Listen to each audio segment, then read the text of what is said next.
Kena pula abang aku ni siapa-siapa lagi ni tau bang. Sini ni, hei bapak ah. Uish, ada duit lalu ah. Ui, cantik tu. Ui, nak try kat dia lah. Lepas tu dapat pula kan. Assalamualaikum mak. Salam. Mak, nak kena sikit boleh tak? Dia tak silap couple dengan awak. Boleh. Tapi kena ada 2 syarat. Apa syarat dia? Pertama solat, kedua kau kena cemerlang dan belajar raja-raja. InsyaAllah. Berdua tu saya dah hadir untuk awak. Dia ada. Ya. Tengok aku dating tu. Dua sikit. Ish, tu pula aku ni. Kawan aku nak call.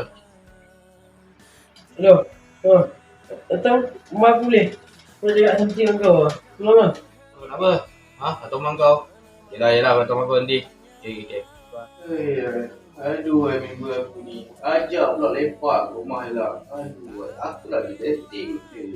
Sabut betul. Assalamualaikum. Weh, kau nak apa ni mak? Kenapa kau kata nak dating ni? Aduh, nanti abang aku dah penting. Amir, masuk. Duduk. Main duduk. Kau suruh aku duduk datang rumah kau ada benda apa perkara? Dia cerita ni. Adik aku, dia ada seorang power lelaki. Dia mau balik pada mak lang aku.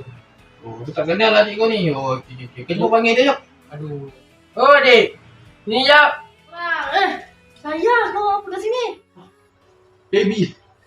Apa kat sini baby? Baby sayang ni, asal aku tak tahu ni? Oh ni lah yang kau cakap power kau ni. Ni power kau. Kau cakap apa tadi? Laki abang, power aku di solat di bawah tu. Ni. Kau serius lah, kau tengok dengan mata kau. Ini selalu meninggalkan solat, kau tahu tak? Ni laki macam ni. Lepas tu kau kata lelaki ni cemerlang, baik, dengar kata cikgu, menolong cikgu. Kau silap orang ni, ni lah lelaki paling gangster dekat sekolah, melawan kata cikgu. Saya dia tipu dia lelaki macam ni. Dasar lagi jago dia.